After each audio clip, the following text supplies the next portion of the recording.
¿Cómo están, amigas y amigos de A Tu Día Le Falta Pepe y de Vanguardia? De fondo tenemos ladrido de Mike, un perrito que nos está acompañando en este formato que es heredado de la pandemia. El día de hoy tenemos una conversación interesante sobre una temática que muy pocas veces se aborda, que es la incidencia de la salud mental a la hora de encontrar trabajo para una persona con discapacidad. Y tenemos un panel selecto de 2 invitadas y un invitado, y como la cortesía demanda, y como dice el ajedrez, preferencia de la dama. Vamos a partir primero contigo, Fabiola. ¿Por qué no te presentas? Hola José Ignacio, bueno, me presento, soy Fabiola Muñoz Moyano, me dedico a la asesoría de empleabilidad, la gente que busca trabajo, ¿cierto? Y soy activista también por la inclusión, soy una mujer de mediana edad, tengo el cabello cano, ondulado hasta los hombros, aros rojos, ojos café. Mira, yo nunca hago eso, nunca me describo. Interesante. Vamos contigo, Lorenza. Hola José Ignacio, mi nombre es Lorenza Duclos Mena, soy psicóloga de profesión, magíster en educación con mención diversidad e inclusión. Trabajo en este tema en Duoc, específicamente en el área de estudiantes, soy la especialista de inclusión ahí.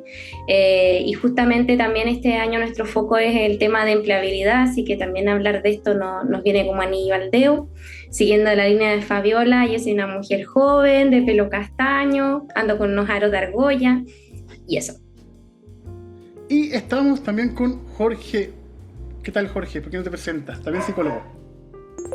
Así es, hola José Ignacio. Bueno, Jorge, soy psicólogo, trabajo en Fundación Luz, tengo un magíster en innovación social para la inclusión y ahí en Fundación Luz estoy ahora más encargado de lo que es las trayectorias de las personas que tienen intereses laborales, pero también antes he estado trabajando en preparación laboral de personas con discapacidad visual. Quiero partir contigo, Jorge. ¿A qué nos referimos cuando hablamos de trayectoria? ¿Qué queremos decir con ese concepto? Sí, mira, lo que pasa es que en la fundación trabajamos en distintos rangos etarios y desde la primera infancia, ¿cierto?, hasta personas mayores, y en donde yo entro ahí en esta articulación, en este juego, es en personas adultas que tienen interés laboral. Entonces vamos haciendo un seguimiento del camino que van recorriendo nuestros participantes para llegar en algún momento a la empleabilidad. Nosotros recibimos personas que llegan con discapacidad visual congénita y un porcentaje bien importante es discapacidad adquirida. Entonces, algunos llegan con ya hartas herramientas, bien independientes, y por ahí su trayectoria dentro de la fundación no es tan larga, y hay personas que por estar recién con su discapacidad necesitan tener un camino más largo. Entonces los profesionales de trayectoria vamos haciendo como el seguimiento a ese camino, guiando, orientando, articulando un poquito, de tal forma que cada uno, según su propio contexto, su propia realidad, pueda llegar al objetivo, que en este caso es llegar a incluirse laboralmente. Y en ese punto, Lorenza, ustedes ahí en Duoc, y tú particularmente, te toca ver la trayectoria, quizás una de las más interesantes, que es como el paso por la educación. ¿Cómo tú observas ese fenómeno de una persona con discapacidad que a veces no viene con muchas habilidades blandas, tiene ganas de aprender, de crecer, pero se enfrenta al muro de la realidad? Bueno, obviamente todas las trayectorias son distintas, y el muro de la realidad es un muro bastante duro, pero dentro de todo yo creo que sobre todo para los chicos más jóvenes lo principal es el tema de la pertenencia.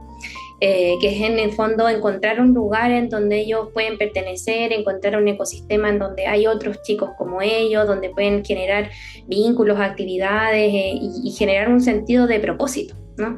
Yo creo que el tema laboral está muy vinculado con eso. Yo creo que los mayores cambios que nosotros vemos son de estudiantes que encuentran propósito en la institución, y que justamente eso les permite trabajar también sus habilidades sociales, sus habilidades para el trabajo, como esta motivación también de salir al mundo, y aunque es encontrarse con un muro, poder también hacer frente como a esa frustración y seguir dándole, ¿no? Seguir buscando oportunidades, porque al final, y esto es un tema que no solamente para las personas con discapacidad, el tema laboral es un tema difícil, ¿no? O sea, todos nos vamos a encontrar con frustraciones, ¿no?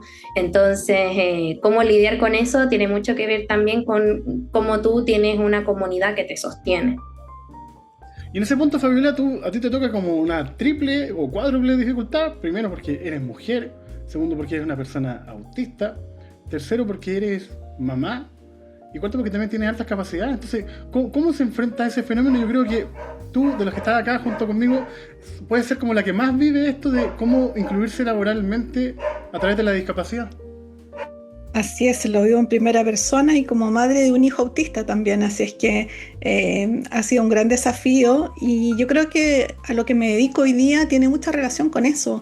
¿Cómo fue mi experiencia en el colegio, en la universidad, en el trabajo, las dificultades que tuve, las barreras que tuve, lo mal que lo pasé, lo bien que pasé en ese periodo?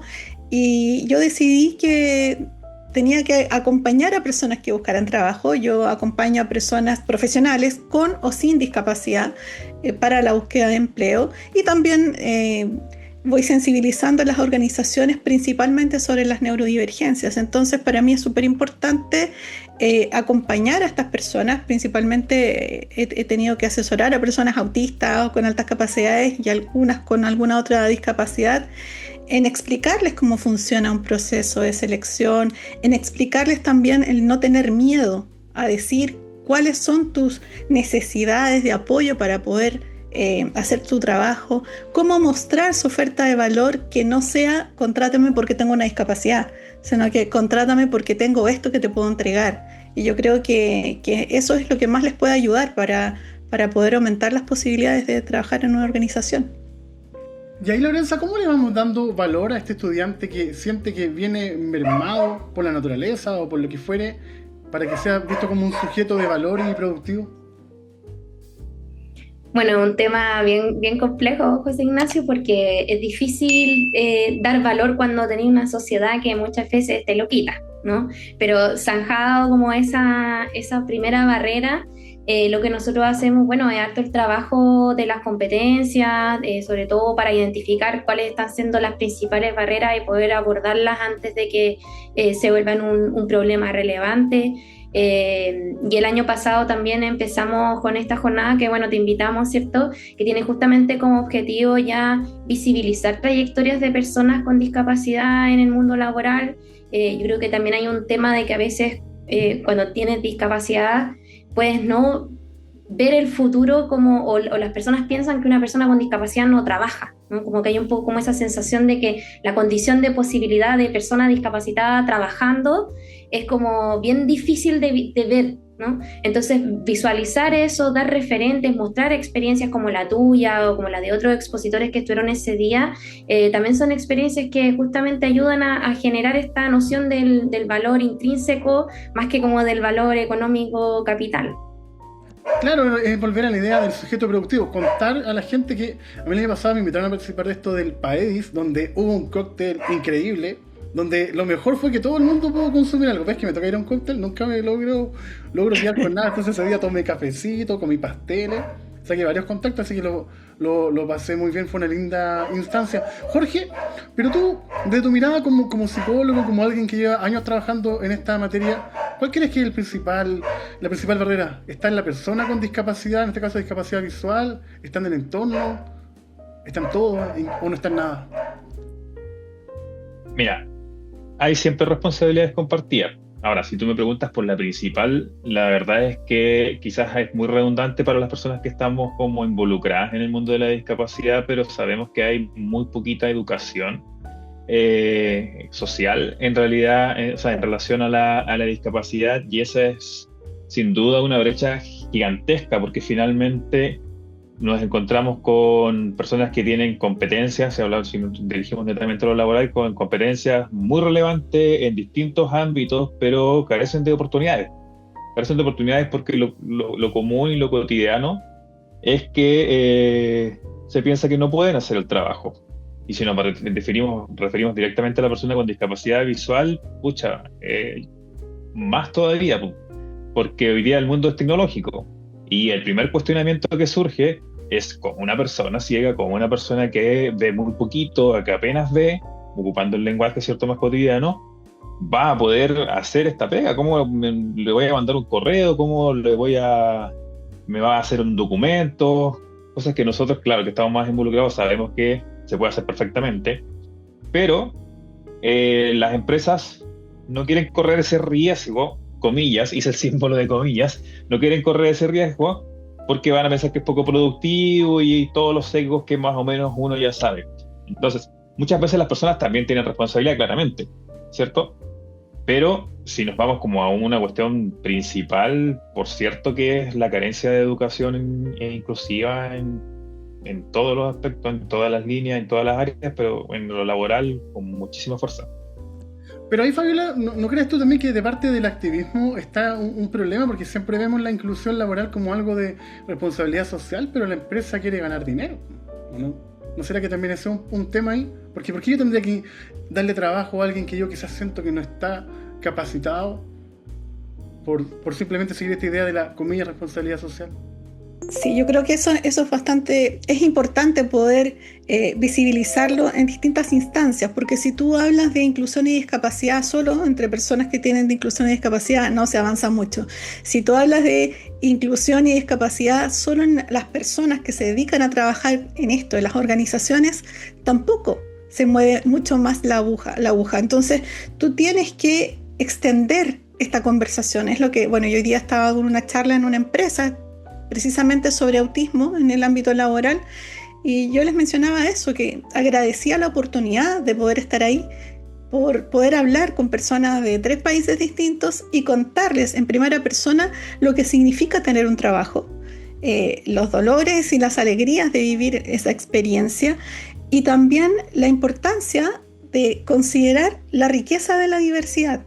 Y que esas personas, en este caso hablando de la neurodivergencia, que tiene un cableado cerebral distinto, puede ver cosas, puede ver detalles, puede generar soluciones, puede tener memoria para encontrar temas que se solucionaron antes y tú no tuviste idea, que el resto del equipo no lo tiene. Entonces, poder mostrar el valor de la diversidad, la riqueza de los equipos diversos, yo creo que es lo más importante.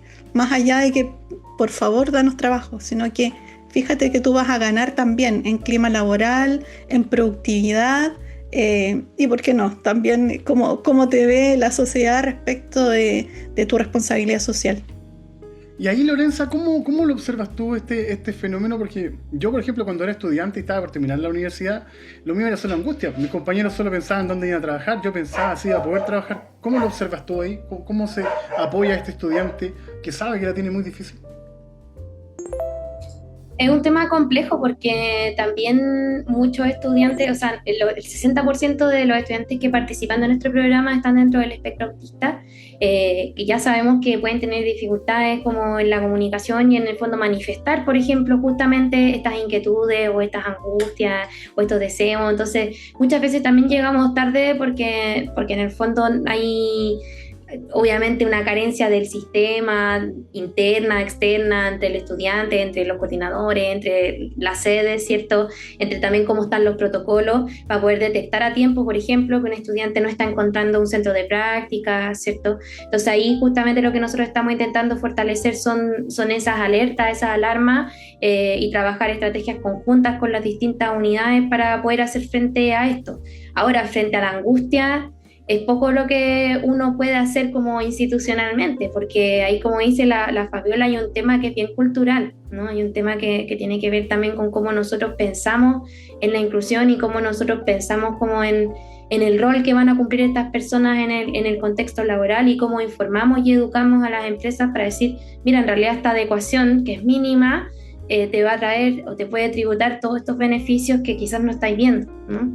Y eso es un poco lo que nosotros queremos transitar también a nivel institucional, de poder también ayudarle a las empresas a hacer estas adecuaciones sin que sea como una gran carga, sino como que justamente sea un beneficio para ellos, familiarizarse con procesos de inclusión que muchas empresas ni siquiera los conocen. O sea, sabemos que la cuota hoy en día está lejos de estar cubierta, ¿cierto? En la mayoría de las empresas. Entonces, es un tema que todavía estamos al debe como institucionalmente y socialmente.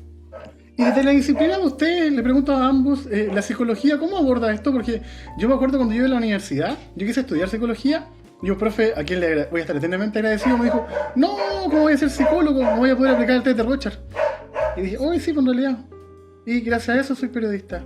¿Cómo aborda la psicología esta temática en el sentido de que los códigos que manejamos las personas que tenemos discapacidad son bastante diferentes a los de la mayoría. Jorge. Cuando tú te refieres a la temática, te refieres damos como un ejemplo, porque hay muchas formas de abordarlo. Si es netamente como a la frustración o a los procesos propiamente tal. A todo, porque por ejemplo, siempre se habla, por ejemplo, que una persona segura tiene que mirar a los ojos. Bajo esa lógica. Ya, eso por ejemplo es parte de los procesos de selección. ¿Sabes? Lo que pasa es que ahí hay una cuestión que es bien entrete, bien chora, pero también que puede generar cuestionamientos, al menos a mí me hace ruido. Que muchas veces cuando estamos en cuestiones de preparación laboral, por ejemplo, tenemos dos instancias. Nosotros sabemos que está esta carencia educativa en cuanto a inclusión del entorno, entonces sabemos que eso es una lucha a largo plazo. Por tanto, si bien uno intenta, ¿cierto?, educar o preparar a los reclutadores, también por otra parte, cuando hacemos preparación también entregamos esos tips a la persona con discapacidad visual en este caso, de tener ciertos códigos que en el fondo no es otra cosa que decirle, ¿sabes qué? Deja de hacer esto que eso normalmente tú haces y más o menos tener esta postura corporal, dirígete hacia la persona, mantén cierta distancia, mantén cierta postura, ocupa cierto lenguaje. ¿Por qué? Porque las personas, como sabemos que no tienen esta educación y están acostumbrados a cierto lenguaje corporal, por ejemplo, tomando el ejemplo que tomabas tú, es más fácil que tú te adaptes por esta pequeña instancia al menos y puedas pasar el proceso. ¿Por qué? Porque si yo le digo, sabes qué, compórtate como normalmente lo haces, ¿cierto? Quizás el reclutador no lo va a entender, porque no sabe. Y eso puede jugarte quizás una mala jugada en una instancia donde estás con una persona que no te conoce, donde estás con una persona que a lo mejor no sabe muy bien de esto. Entonces al final nosotros tendemos a ocupar estos tips, que en el fondo es como modelar un poco la conducta del postulante para que se adecue él. No debiese ser así, por eso digo que me meto un poco de río, pero para que se adecue él a lo que el reclutador pueda llegar a esperar en este caso del candidato. Yo digo que no debe ser así porque el reclutador debe ser la persona que está preparada, pero sabemos que eso no ocurre. Entonces a veces, claro, eso es una de las formas en que en cuanto a procesos se tiende a poder apoyar, a poder aconsejar y cosas por el estilo. Por eso te preguntaba en cuanto a procesos. Después hay otra línea que es la parte de acompañamiento, que tiene que ver con los procesos de frustración y con lo que pasa que ya encontrar empleo para cualquier persona ya es difícil, y eso se multiplica por 5 o por 10 para una persona con discapacidad. Entonces el tema de la tolerancia es también un temazo también que se aborda y que se acompaña. ¿Y tú, Lorenza, cómo lo observas? Porque nosotros fuera del aire hablábamos de esta idea del capacitismo, ¿no? Igual tiene mucho que ver con esto, porque si yo me quedo esperando a que las cosas cambien, puedo quedarme sentado toda la vida con un buen café, ¿no? Claro, que podemos discutir para siempre cómo funcionan las cosas, pero la verdad es que es difícil cambiar un sistema completo, y ahí lo que decía Jorge, ¿no? Como la frustración al final de encontrarse con estas barreras obliga un poco a la gente con discapacidad a cambiar sus formas para poder encajar con un modelo capacitista de cómo es el trabajador productivo, de cómo es el trabajador competente, de cómo es el trabajador que en el fondo puede cumplir con las expectativas del sistema, y se vincula, bueno, con todo lo que hemos conversado ahora. Y tú, bueno, si es la pregunta más como desde la psicología, yo me reí un poco porque a mí siempre me dicen, no, que tú eres psicóloga. Y yo digo, yo no soy psicóloga porque yo estudié psicología, que es distinto, pero yo no me dedico a hacer terapia, por ejemplo. Yo me dedico al ámbito educativo, y entonces ahí también el mensaje es como cualquiera puede estudiar cualquier cosa, porque en realidad los caminos siempre te van a llevar a lo que uno le interesa, ¿no? Yo siempre pensé en dedicarme a esto y llegué a esto de una u otra manera.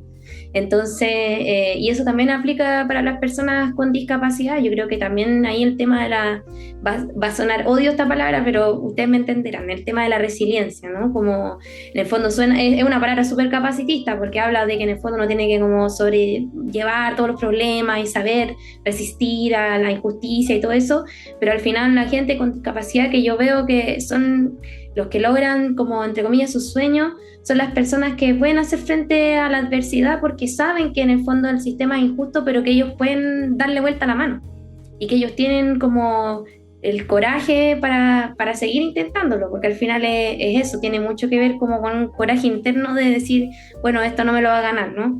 Que de nuevo, yo sé que suena muy capacitista, pero al final es como lo que nosotros vemos en el sistema, esos son las personas que lo logran, pues las personas que no se rinden, porque también hay gente que se cobija mucho en ese muro y se queda ahí parado frente al muro, pero no intenta cruzarlo. Bajo esa lógica, Fabiola, ¿tú qué piensas? ¿Estuvo bien la ley de inclusión laboral y esta idea de generar una cuota, de congelar la competencia laboral? Antes de eso, necesito decir que no estoy muy de acuerdo con Lorenzo y Jorge, con sus sugerencias de cómo funcionar, sobre todo por ser una persona neurodivergente que tuvo que enmascarar prácticamente toda su vida para pertenecer, lo que significó unos costos muy altos a nivel físico y mental también. Entonces, precisamente lo que yo les digo a mis asesorados, que la mayoría son neurodivergentes, autistas o personas con altas capacidades, es que transmitan lo que necesitan para poder tener una entrevista y los pequeños ajustes que muchas veces se requieren, que generalmente no es un costo económico solo en cómo me relaciono, cómo modifico algunas cosas, por ejemplo, que la persona ingrese a trabajar un par de horas después para que no tenga que trasladarse en hora peak y no pueda colapsar, o que tenga la posibilidad de trabajo híbrido. Entonces yo les digo a mis asesorados, tú también cuenta cuáles son tus limitaciones y en qué temas tú puedes aportar o cómo podríamos ir guiando esta entrevista. Lo que yo más le pido es súper distinto a lo que dice Jorge. No te ajustes. Muestra quién eres, porque ¿qué pasa si tú estás en una empresa que no está preparada para recibirte? Si ya has venido toda una vida pasándolo mal, ¿cuánto vas a durar? ¿2 días, 3 días, una semana?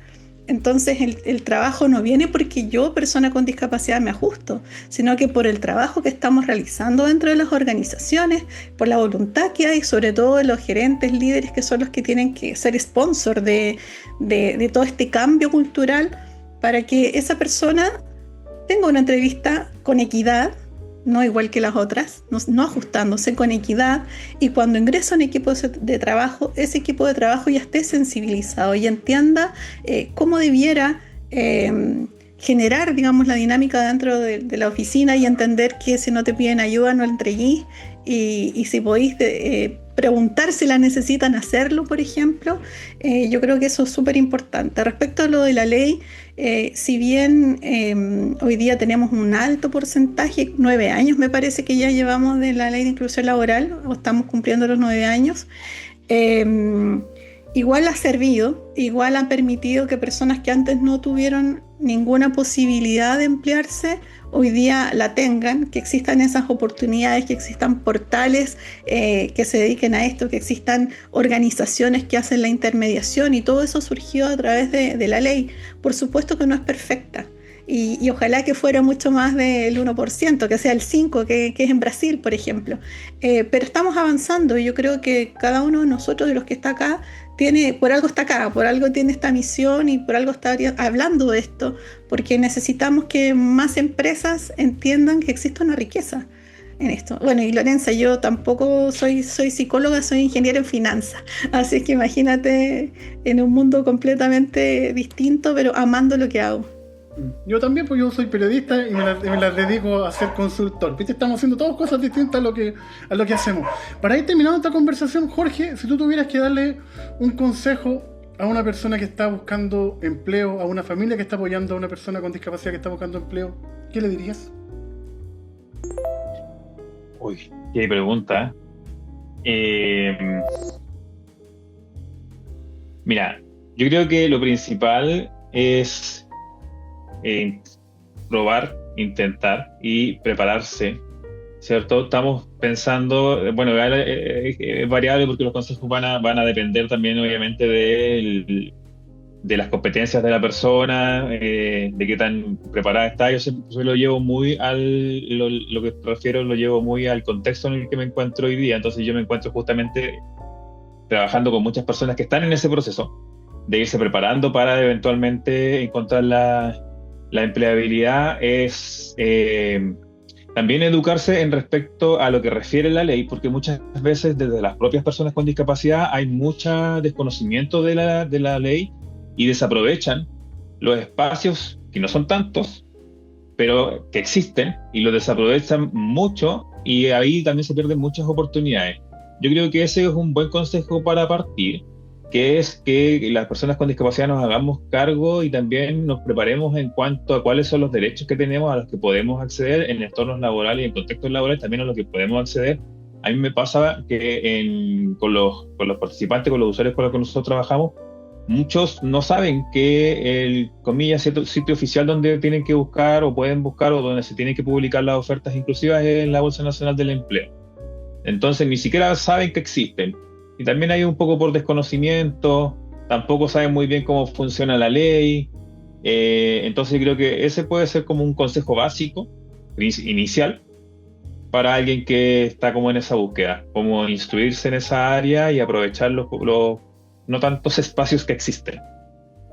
Gracias, Jorge. Fabiola, y tú, en tu caso como alguien neurodivergente que ha vivido en carne propia lo que es no tener trabajo, tener trabajo y vivir esa alegría, ¿qué podrías decirle a esa persona que está buscando empleo? Más allá de lo que dijiste recién de ser uno mismo, ¿qué consejo tú le podrías dar para mantener siempre la templanza? Bueno, no es tan fácil, decir, ser resiliente y volver a pararte y volver a hacerlo, porque nosotros las personas con discapacidad lo somos desde que nacemos para poder funcionar dentro de esta sociedad. Yo lo que más le sugiero hacer es identificar en qué temas ellos sienten que tienen la posibilidad de aportar en una organización, de qué manera poder mostrarlo, cómo conectar con un otro. Si hoy día yo tengo un par de personas, por ejemplo, que en una sesión así como estamos hoy día está con la cámara apagada, pero ¿de qué manera me puedo comunicar con un otro para poder mostrar que soy un ingeniero mecánico, que tengo un máster en ingeniería, que sé automatizar procesos, que sé inglés, que sé italiano? Entonces yo te digo, si tú estudiaste todo eso y lo lograste en universidades reconocidas además en Chile, ¿por qué no vas a tener la capacidad de trabajar?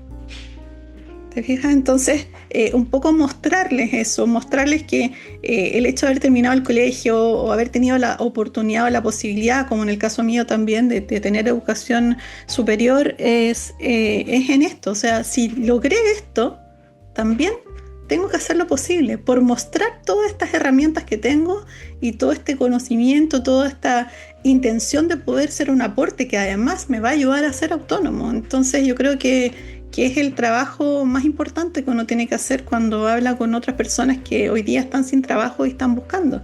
El otro día me decía uno, sí, pero tú leíste el Mercurio que decía que 7,2 meses promedio se está demorando una persona que no tiene discapacidad en emplearse y que el empleo va en descenso. Entonces yo le decía, sí, son números, es difícil, es parte de la realidad, pero depende también de ti que esto no sean 7 meses. Entonces es importante eso. Y paso ahí un mensajito a propósito de la Bolsa Nacional de Empleo, que es donde hay más empleos inclusivos porque las empresas tienen que subirlos. Esta semana ingresé a la bolsa ayudándole a una persona a subir sus antecedentes y no tiene nada de inclusiva. Hasta a mí me costó mucho entender dónde se subía el currículum, cómo se llenaba la ficha, qué pestañas había que completar, porque si bien está la opción de la lengua de señas y también el teclado, el mirar en la pantalla en forma aumentativa, no existe un apoyo en qué paso seguir, dónde darle clic para poder ingresar y qué es lo que tienes que ingresar. Yo creo que esa parte ahí estamos un poquito al debe y hay que hacer ese trabajo importante. Y quienes, por ejemplo, Duoc o la Fundación Luz, poder acompañar a las personas en ese proceso o, para no ser capacitistas, entrenarlos para que puedan poder usar estas plataformas. Lorenza, gracias Fabiola. Te pregunto a ti, pero no como profesional, sino como ser humano.